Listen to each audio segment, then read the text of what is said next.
Welcome to Monday School. Where's my mic? Here it is. Welcome to this edition of Monday School.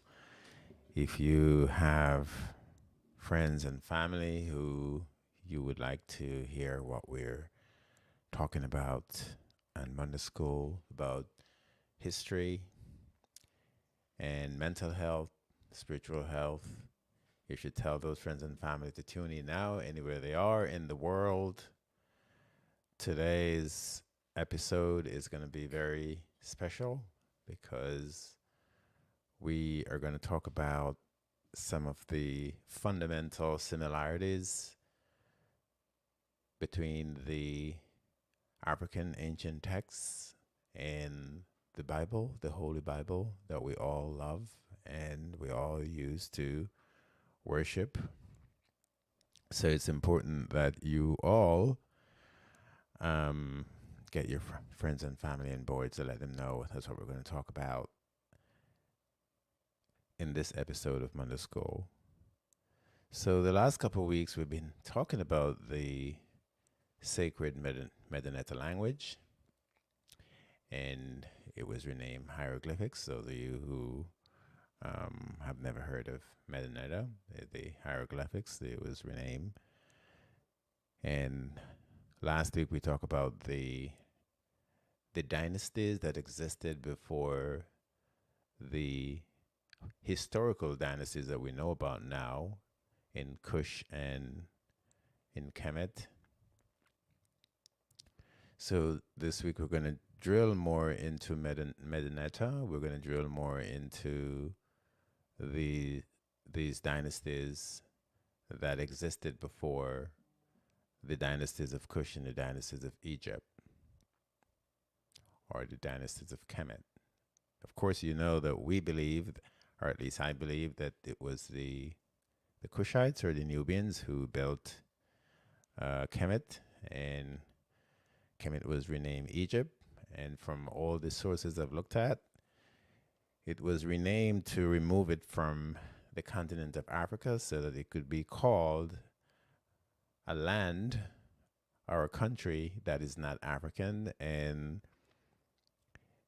whoever did that, they succeeded to a large extent because there are many people who still believe that Egypt was not African or Kemet was not African, but the truth is coming out now. But that's not what we're going to talk about today. We're going to talk about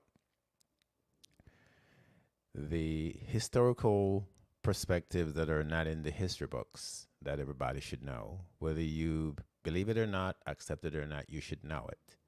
You should know the truth, and then you can decide what you want to do with the truth when you learn it. So, whatever I say today will come from the sacred text. And of course, you know, we're a new species. The new species products, we use them to help people with their health, to live better and live longer. And with new species history or new history, we're using new history to help our clients to have better mental and spiritual health. That is the primary goal of new history, if not the only goal, is to foster better mental health for everyone worldwide, not just black folks or African folks, but all people. Because I believe what I say or what we discuss here apply to all people, whether we want to accept it or not. So last week we talked about the dynasties of Jabbanut and of Usur and Iset, and Usur Osiris renamed by the Greeks, and Isis renamed by the Greeks. So her real name is Iset or Ist, depending on the different translations that you get of the Medineta language. So today we're going to add two more people to the list. We're going to talk about Set, who is the brother of Osiris, and Isis, and we're going to talk about Nephthys, who is also the sister of Osiris and Isis or Usur. I'm just going to start saying Usur and Ist. So they're two brothers and two sisters, and their parents again, Jeb and Nut. And then we're going to talk about Horus, who is the son of Usur and Ist. And we're going to talk about the relationship of these five people: Usur, Ist, Set, Nephthys, and Horus. We're going to talk about them today. And we're going to see how they compare, how they all compare to the most fundamental doctrines in the Holy Bible.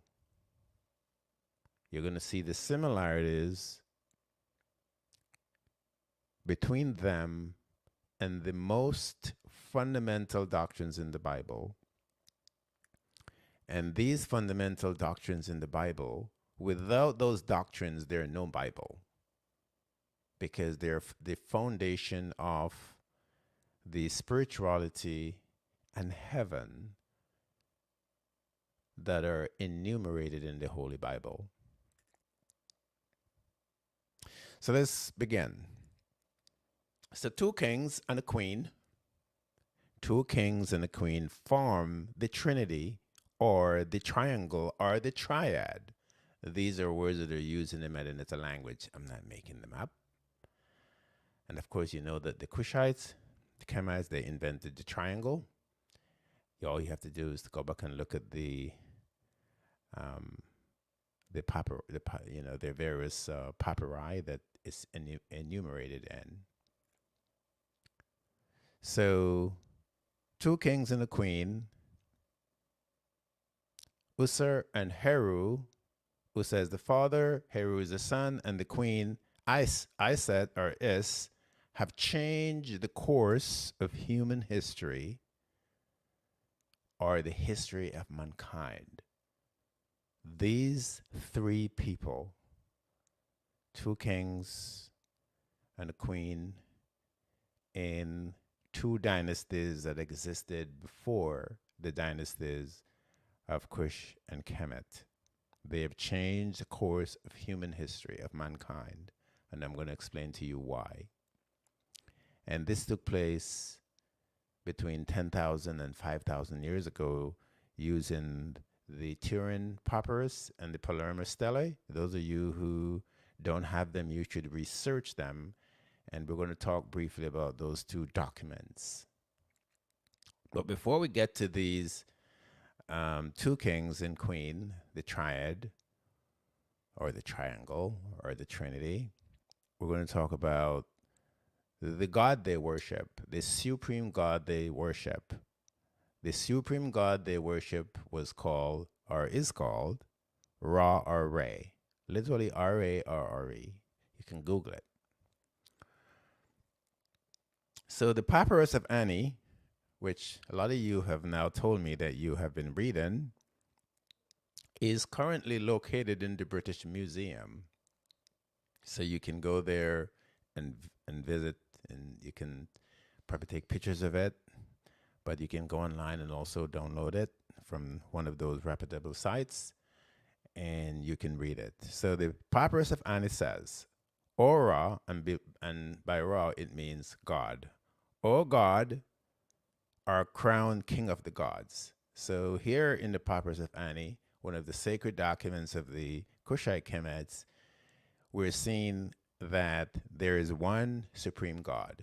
Even though all these texts mention gods, they only have one supreme God that they worship. So the Papyrus of Ani, O God, art crowned king of the gods. And then the Papyrus of Ani, in another section, it says, God is father of the gods. That's the Papyrus of Ani, which is the Book of the Dead. And then the Pyramid text too, this is what it declares. Ye praise to God, the Lord of heaven, the King, life, strength, health, and the maker of the gods. So the Pyramid text declares, praise to God, the maker of the gods. And the Papyrus of No, this too is located in the British Museum, says, I am God. I am God, the papyrus of No. And then finally, and by the way, these references are all over the pyramid texts, all over the Book of the Dead, or the Per Heru, which is the Book of the Dead was renamed Book of the Dead. Its actual name in the Medineta text is Per Heru. And the Papyrus of Ani also said, the soul is in heaven. So here, just to explain just a little bit, the sacred documents confirm the existence of one God,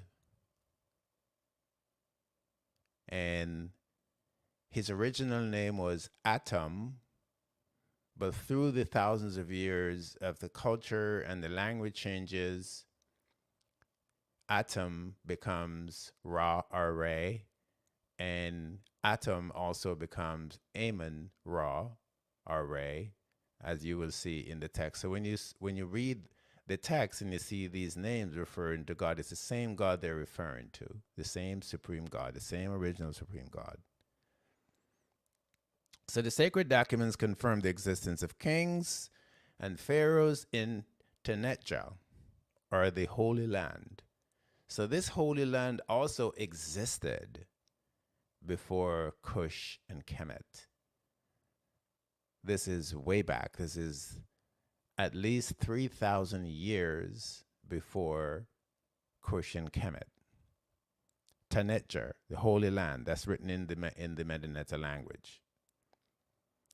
So there's another piece of it which is really important. In the ancient documents of the Kushite Kemites, the people are called Aku Emet, sun people of the sun god Ra or Re. And again, all this existed thousands of years before the existence of Cush and Kemet, or before Nubia and Egypt. Now, the Palermo stele refers to other kings existing thousands of years before Cush and Kemet. If you're looking at the Palermo stele, you'll see that. And by the way, the Palermo stele is located in Palermo, Italy, in the museum. And the Palermo stele also refers to Heru himself having reigned over the two lands. And we're going to talk about that because there's some really poor translation that have been done of the Medineta, as we talked about last week, where the two lands are talked about, and there's a lot of confusion as to what these two lands are. But Cush and Nubia and Kemet were one people and one state, and that portion of that land called Kemet was renamed again. It was renamed Egypt. Now, the Papyrus of Turin, and it's located in Turin, Italy, confirms also the existence of the pharaohs and kings before Cush and Kemet in Nubia. But it also speaks further to divine pharaohs elsewhere who reigned 12 to 15,000 years before the dynasties of Cush and Egypt or Kemet. So you see, these are real documents that exist in these museums that you can Google, or you can go online and try to find these documents and read them for yourselves, because I am just giving you the foundation 10,000 feet from the ground. Some scholars lacking cultural understanding of the Medineta language and African culture call these divine kings mythical kings. So when facts weren't available, they filled the blanks with what they think or what they imagine. So they call them mythical kings, but they actually existed. At least Usur, Isis, or Iset, and Heru, and all these other dynasties, they existed. So the Turin Papyrus also speaks of, these mythical kings that existed thousands of years before Narmer means. So you should do the research yourself so you can see these facts. It's very important that you understand these facts These are facts. These are not myth, they're facts. And they were written down. Yes, they got rejected by the today's religions, but they existed. And now we're going to get more into God and sacred spirituality that you all need to just try to follow and digest. It's not going to be easy to follow because I'm going to use names and places, but some of the references you will understand. So, Nubia to sub-Saharan Africa is the birthplace of the old race of the dynastic family of the ruling kings and queens. And this again is shown in the sacred documents. So Jebel Nut gave birth to Usur, Iset, Set, and Nephthys. Usur and Iset gave birth to Heru. And then there's a tiny little twist here. Usur and Nephthys gave birth to Anubis, who became, you all know, who study those texts or read those texts, the Lord of Funerals and Embalmment. But let's talk about Usur first. He is the first supreme king of Africa. And you're going to see references that he was also made king of the world. But I'm not going to try to interpret the text beyond that. The world could have been Africa. It could have been Africa and the Middle East. It could have been other lands, including, or it just could be just Africa. We don't know. But we're not going to fill in the blanks like some scholars have done. So the birth of Uther brought the rise of sacred divine spirituality. It's the first evidence in written form, even though we talk about spirituality existed before at Naphtali, at the astronomical circle that has the calendar that tracks the sun and can track time by minute. And we also talk about sacred divine spirituality at Adam's calendar in southern Africa at Mpumalanga, where there is another circle, astronomical circle, that also does the same thing, track the stars, the Orion, in the Orion constellation, the Canis Major constellation. But Usur is the first king or the first person with whom divine spirituality has been associated in writing. And those of you who study history, you will see that the pharaohs and kings of Kush and Kemet, they actually followed the teachings of Usur. So in the Per Emhuru, the Book of the Dead, chapter 142, confirms the existence of his name. And the names that are mentioned in there are Usur, and he's also called the Un-Nefer. The Un-Nefer, we're going to talk about the Un-Nefer later, or in a few minutes. But the Book of the Dead says, Usur, thou governest the two lands by Maat. Remember we talked about Maat last week. Maat is the queen or the woman that's been associated with the divinity of honesty and dignity and justice and truth. So here we're seeing the Book of the Dead, or the Per Emhuru, says Usur is charged with governing the two lands. So we're going to talk about the two lands, or maybe this is a good time to just bring it up briefly. So the two lands were separated. There was some probably civil disturbance where the dynasty was separated, and Usur had one land and his brother Set had the other land. And what you're going to learn later is that Set killed him, just like Cain and Abel. said kill them, just as Cain and Abel in the Bible, kill Uzzah.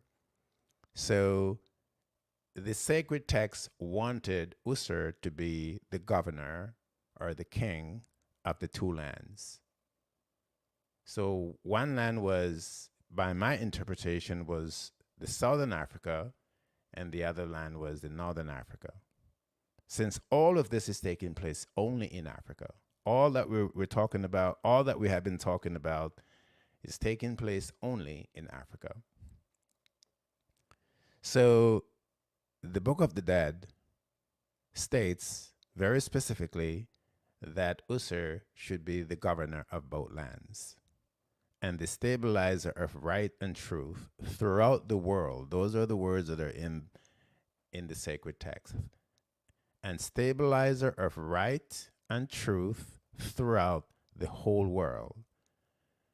The sun who was set on the great throne of his father Jeb. So here we're seeing the reference now that Uzzah got the throne from his father Jeb that we talked about last week, and from his mother Nut.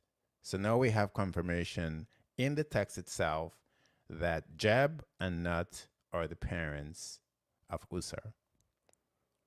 And the text went on to say, "Thou hast ruled the two lands from the womb of Nut," which means that clearly, even before he was born, Uzzah was designated to be the ruler of the two lands by his father Jeb.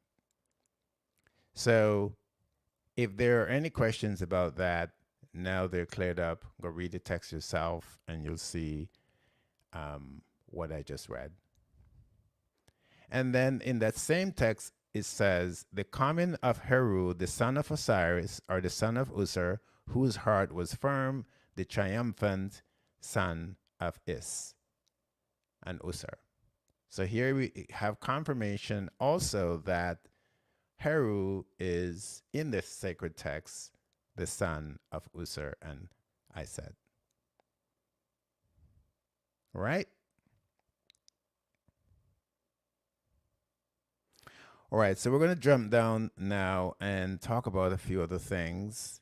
Like the mat, you should all read the mat. The mat had 42 commandments or 42 principles, whatever you want to call them. And when you read the mat 42 principles, you're going to see that the 10 commandments in the Bible are in those texts of the mat that were written at least 3,000 years before Christ. At least 3,000 years before Christ. We don't know exactly when the Ma'at principles or commandments were written, but we know that they're written in the sacred texts of the Per Emperor. They're all outlined in it. So let's go back to Uzzah and his death. He was killed by his brother. He was chopped, to pieces by his brother, just like Cain and Abel. So Uzzah's death was just like Jesus's death. Here you'll see Uzzah was a human on earth, just like Jesus, and Uzzah was murdered by his brother. According to all the sacred texts, he was murdered by his brother. So Uzzah's death is detailed in Pyramid Text chapter 670. Read that. Chapter 670. Also see Pyramid Text line 1633b and page 251, which is the utterance 593. If you're missing all of these, you can go back and listen to what we're talking about so you can find these specific texts that refer to the death of Uzzah or the murder of Uzzah.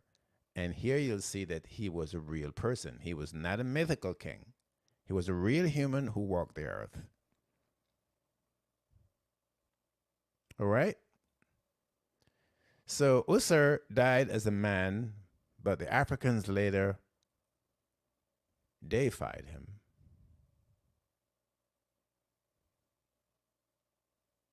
The Africans made him the god of resurrection and judgment, or judgment and resurrection. Yes, the Africans did, because he was so great, he introduced farming, and he was a symbol of sacred divine spirituality, on earth, in Africa, the Africans made him the God of judgment and resurrection. Over 5,000 years later, another man called Jesus Christ in the Bible who died or who was murdered was given the same title, God of judgment and resurrection. Say nothing more than that. Don't want to get into trouble. So Ussur, after he was declared God of judgment and the resurrection, becomes the Unnefer, which means that he becomes the god of the underworld. He becomes the god of divinity, the god of judgment and resurrection. See pages of the pyramid text 114 to 115 of the Papyrus of Ani. I'm not making it up, people. And you can get more confirmation about Ussur. You could visit the Louvre in Paris. The Louvre is a museum in Paris, probably one of the largest museums on the planet that has more African art and artifacts than probably all of Africa put together. I've been there, the Louvre. And you'll see the stele, Amenimus, where the death of Ussur was outlined in great details. So Ussur was a man, was African, was a human who walked the earth. And before we take a break, just going to get into a couple more things.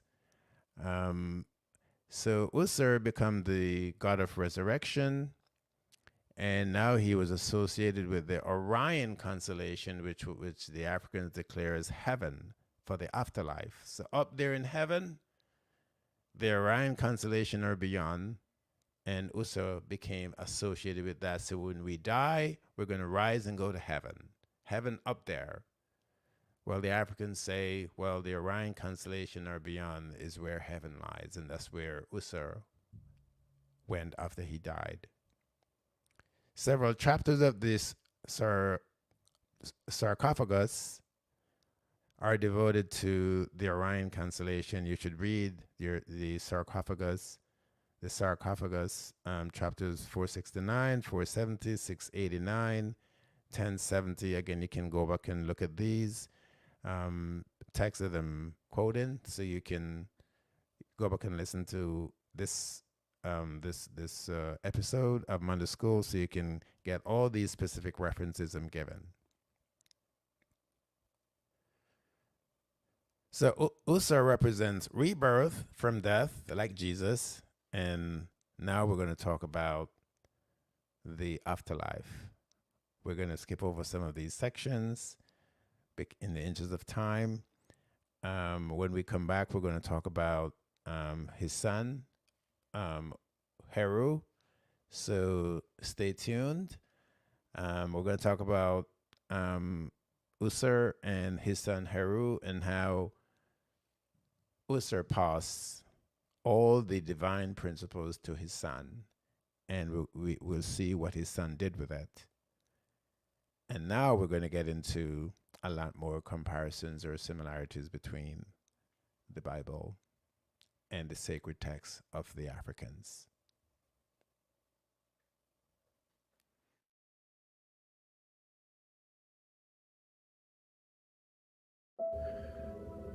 Civilization did not begin 3,000 years ago, my friends. Civilization began about 75,000 years ago by the early Alkebulians, or the early Africans, or the very early Kushites in southern Africa. Civilization did not begin with the ancient Greeks. Civilization did not begin with the ancient Romans. Civilization began with the early Kushites who migrated from southern Africa via the Khoisans or the Khoikhoi and the Bantu to northern Africa. Now, the Blambos Caves in southern Alkebulan have some of the most extraordinary pieces of arts that were made over 70,000 years ago. But we're not here to talk about the Blambos Caves. We're here to talk about Adam's calendar in southern Alkebulan. The Adam's calendar was built at least 75,000 years ago. Some believe that it was built as early as 130,000 years ago. But let's stick with 75,000 years ago. The early Kushites who built the Adam's calendar, they used granite, dolomite, and hornfels. These are special stones that have certain electromagnetic components. And this is very critical to what the early Kushites were trying to accomplish or had accomplished. Those stones were protruding from the ground, but those stones, because they're electromagnetic in nature, because of their components, because of their chemistry, those stones were connected with the magnetic energy or the magnetic force or the electromagnetic force from the core of the earth, as well as the other minerals that carry that force from the core of the earth to the surface of the earth, where these dolomites and granite, they also created a force field that was also connecting with the Orion constellation and likely other galaxies. We don't know the full extent of what the early Kushites were doing over 75,000 years ago, but we know this. Those megaliths, they are perfectly aligned with the brightest stars in the Orion constellation. And those megaliths, they have electromagnetic forces connecting into the earth and connecting above the earth with other electromagnetic forces, which could be the photon physics, or it could be other electromagnetic forces related to gravity. Now, we're going to talk about that because it is very important to understand what these early human ancestors accomplished and how this knowledge migrated to the Kushites in northern Africa, as well as to the Egyptians who were Kushites.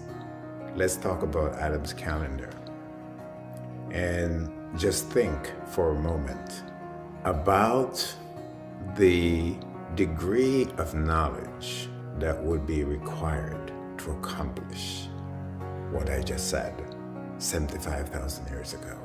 Imagine the knowledge, exceptional inventions in spherical trigonometry, in geometry, and other mathematical forms that would be required 75,000 years ago, at least, to align these electromagnetic megaliths with the Orion constellation perfectly. Perfect alignment. Imagine. Now, this Adam's calendar can today be used as a real calendar to predict rainstorms, to tell the season of the year, to tell the time of the year by month, week, day, and even the precise time any given day. Yes, the Adams calendar circle can do that today, as it had done over 75,000 years ago. Now, again, imagine the knowledge in particle physics, wave frequency physics, or electricity and magnetism, quantum physics, other multivariable calculus, other mathematical methods in physics, statistics. We don't know that the Kushites were calling this quantum physics or quantum mechanics or electromagnetic force 75,000 years ago. But we know that what they have accomplished. These modern names, quantum mechanics, quantum physics, wave frequencies, photon physics.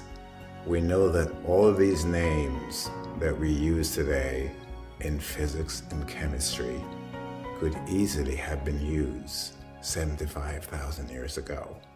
Now, we will talk about this a whole lot more, Adam's calendar, and the astronomical signs, or the signs in astronomy and astrology that they developed 75,000 years ago. We will talk about that because this also has everything to do with Kushite spirituality. Let's go further north up to Naphtali. While Adam's calendar was built over 75,000 years ago and is perfectly aligned with the Orion constellation that is over 1,300 light years away from here, from Earth, over 1,300 light years away from here. Now, in each light year is 6 trillion years. 6 trillion years in one light year. The Orion constellation is about 1,300 light years away from Earth. Now, let's go up to Naphtali. Naphtali is also aligned, at least when it was built, with the brightest stars in the Orion constellation. Naphtali has megalith as well, which need to be examined more by scientists. But Naphtali, megalith, are aligned, or at least when it was built, with the brightest stars in the Orion constellation, just as Adam's circle, or Adam's calendar. Now, let's move further north. Egypt. The 3 pyramids at Giza are also aligned with the Orion constellation, or at least the brightest stars in the Orion constellation. Now, the 3 pyramids at Giza, Naphtali, Adam's circle, all have the same astronomical concepts in common. They're aligned with the brightest stars in the Orion constellation. The Great Sphinx, which is aligned with the 3 pyramids at Giza, are also aligned toward the constellation of the Orion belt. Why are all of these monuments invented by the Alkebulians or Africans? Why are they so important? They're important, friends, because it shows that civilization not only began over 75,000 years ago, but it shows that the knowledge of the Kushites, or the Kushite Egyptians, and the knowledge that they brought to Kerma, the knowledge that they brought to Napata, was the knowledge they used to construct the holy sacred city of Napata. The holy sacred city of Napata that was destroyed. It was completely razed, completely destroyed. Now, what we don't know is the knowledge that was destroyed there. The knowledge in astronomy, astrology, in earth science, knowledge of physics, knowledge of chemistry, knowledge of architecture, and probably most importantly, knowledge of how the Kushites were able to survive global climate change that is now affecting us today. Imagine if we had that knowledge today. Imagine if that knowledge was not destroyed. So this is something for all of us to think about, all humans to think about, and think about in the sense that when we don't all stand together, we stand disintegrated. But let's go back to the Kushites. We're going to talk about Kushite spirituality. We're going to talk about what happened at Adam's calendar, what happens at Naphtali, what happens at the three pyramids at Giza, and then we're going to talk about the holy sacred city of Naphtali and how we are a weaker people today. All humans are weaker because of its destruction and what was destroyed there. All that knowledge and information that could probably help us today to survive global climate change that we still can't seem to figure out.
Hello, welcome back to this portion of Monday School. We're going to wrap it up. I hope you have been following well. I hope you have been writing down or recording the sacred texts that I have mentioned. There's just so many, but you need to read them. I think you should read them the way you read the Bible, dedicated, read them. Because what I'm going to say next is very important for everybody, but especially all you people who are of African ancestry. Is very, very important because a lot of you have asked me questions about us, Black folks, people of African ancestry, and I have not been able to answer your questions, a lot of your questions. A lot of you have to answer these questions yourselves when you read the text. I can give you my perspective, but I think you need to form yours. So we've been talking about our ancestors, Usur, Heru, and Isaac primarily. We've also talked about Seth, who is the brother of Usur and Isaac. But now we're going to talk about Heru specifically, and then we're going to wrap it up about us. So Heru's father, Usur, passed his divine kingship, divine meaning that he was a spiritual king who ruled the imperial dominion of the Africans with justice and honesty and integrity and truth from all the records we have seen. And that's why after his death, he was made God of judgment and the resurrection in the afterlife.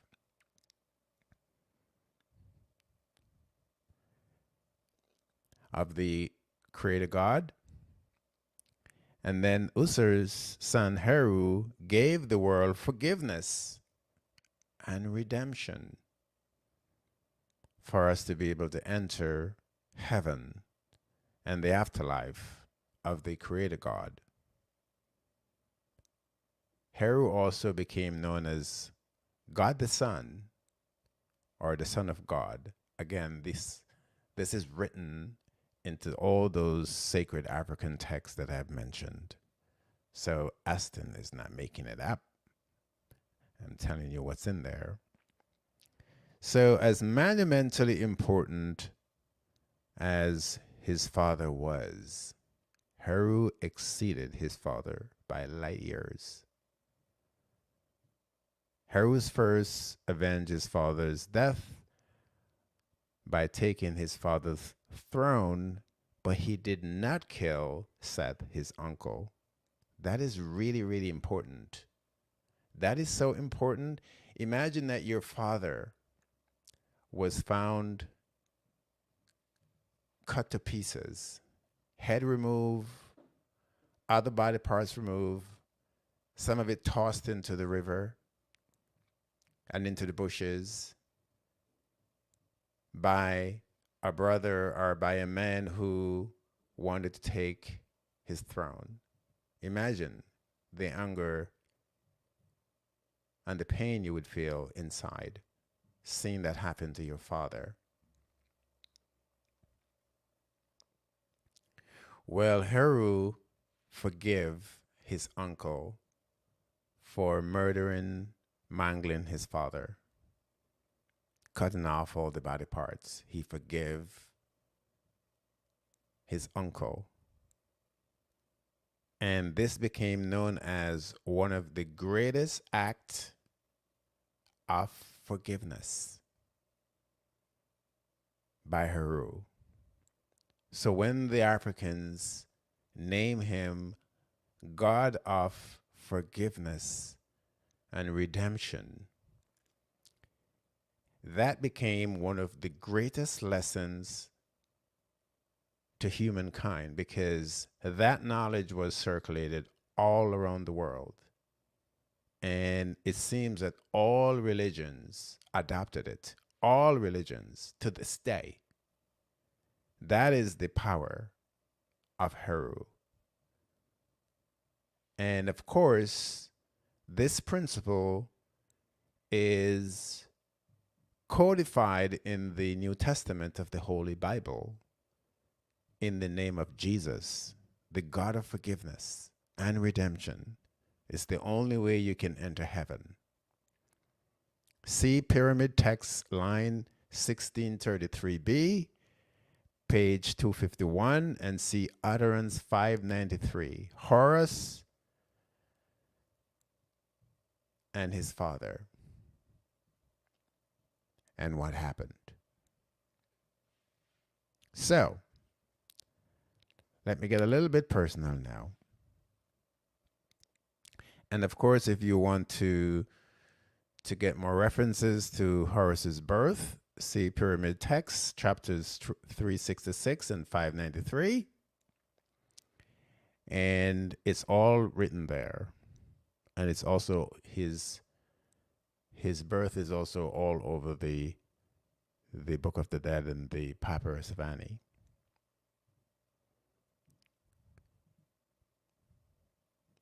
So let's get personal now, because a lot of you have asked me this, and I don't know the answer. A lot of you have asked me, even recently,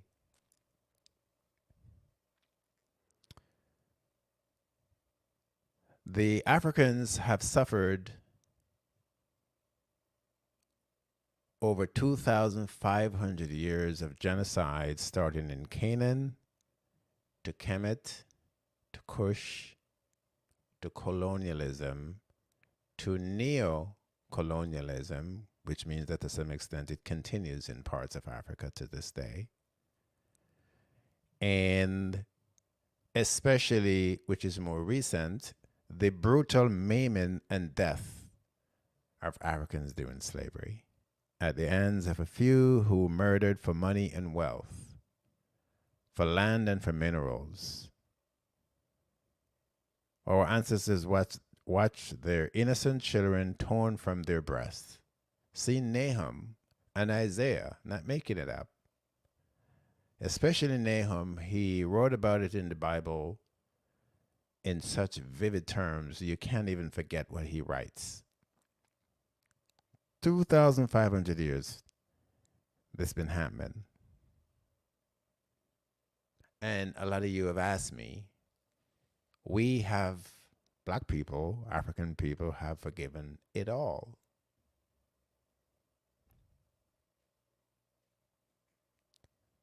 Have forgiven all the genocides and all the mass murder. What I want to do is to pose to you a question. Why have we forgiven it all?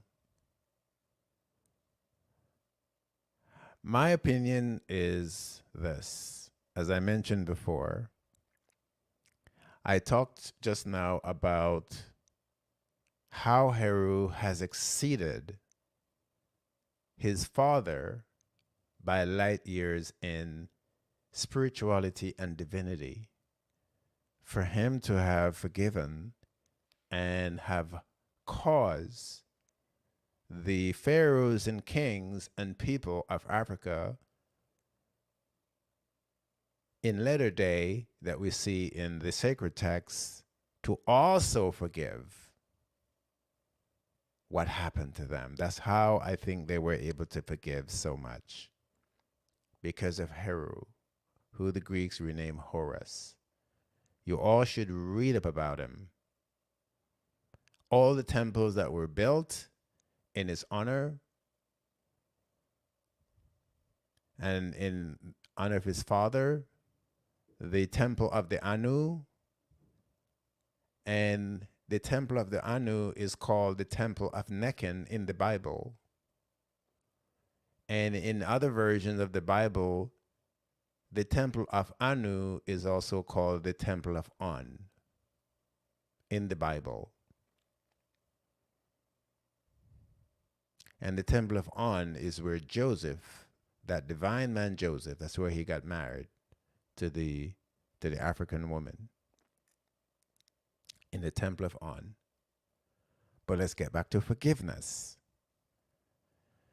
I believe that Africans worldwide have forgiven because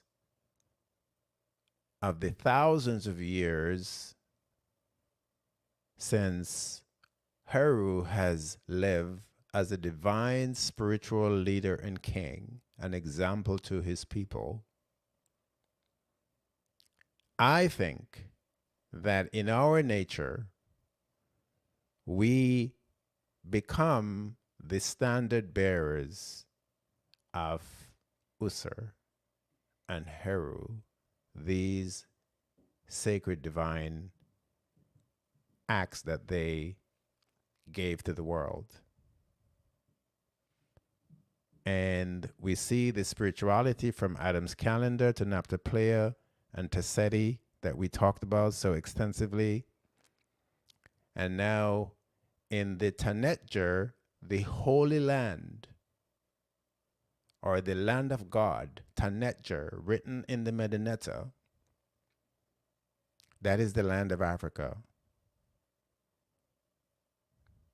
I think that African people, I'm not going to say more than anybody else, but I think because of the sacred divine spirituality and belief, the true belief in the original creator God of mankind,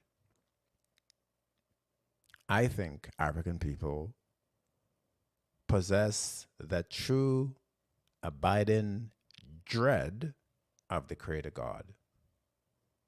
And that's why African people have forgiven mass genocides, mass murder,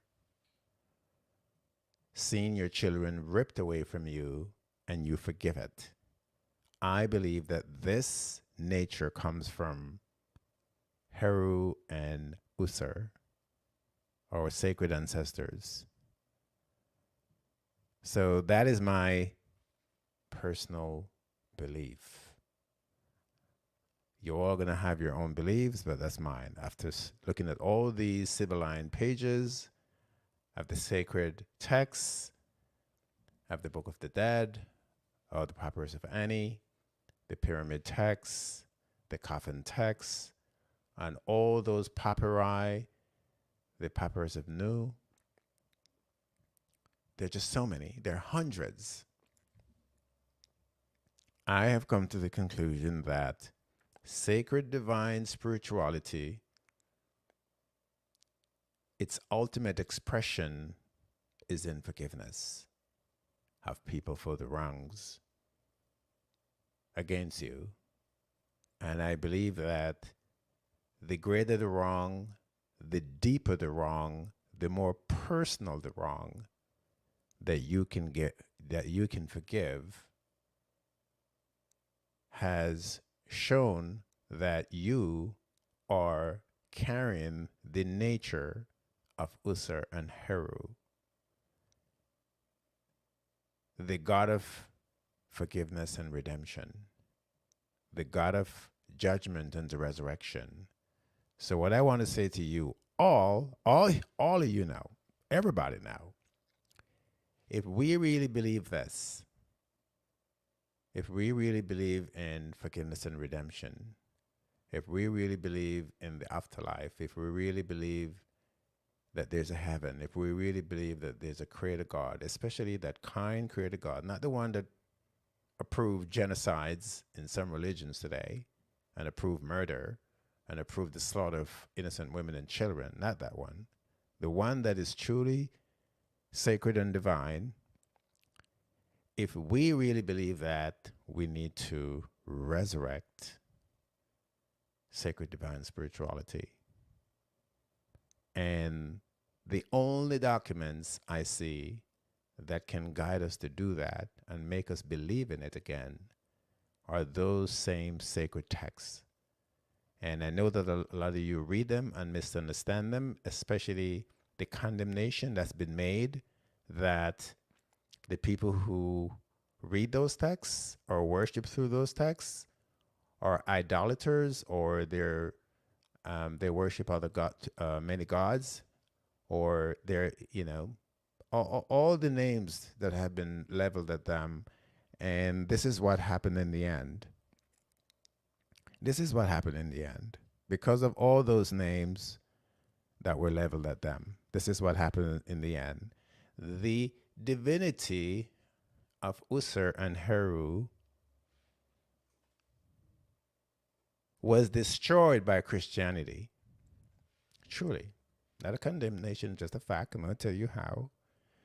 It was labeled pagan by Christianity's edict of the Thessalonica in the 6th century AD, when the final temple was ordered to be destroyed, the temple of Philae in Nubia.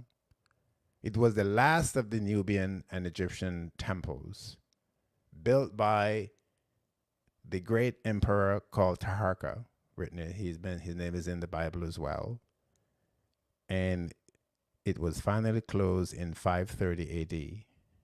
A closure ordered by the Roman Empire Justinian.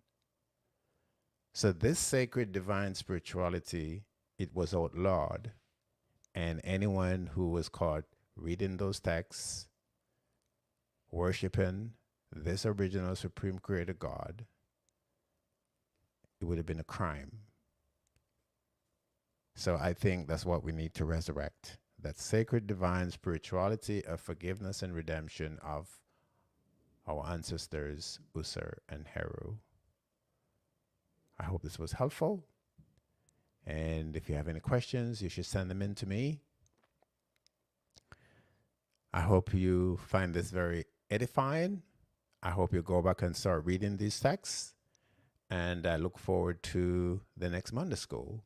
We will continue this. We are still talking about the era or the times before the existence of Cush and Kemet or Egypt, ancient Egypt. We're still talking about thousands of years before that, before those countries before those countries came into existence. We're giving you the foundation of Medanetta, the original sacred divine language, and the people who created it, and what they were doing, and what took us to where we are today with divine spirituality in the world, which in my mind is non-existent. So we'll see you again in Monday School.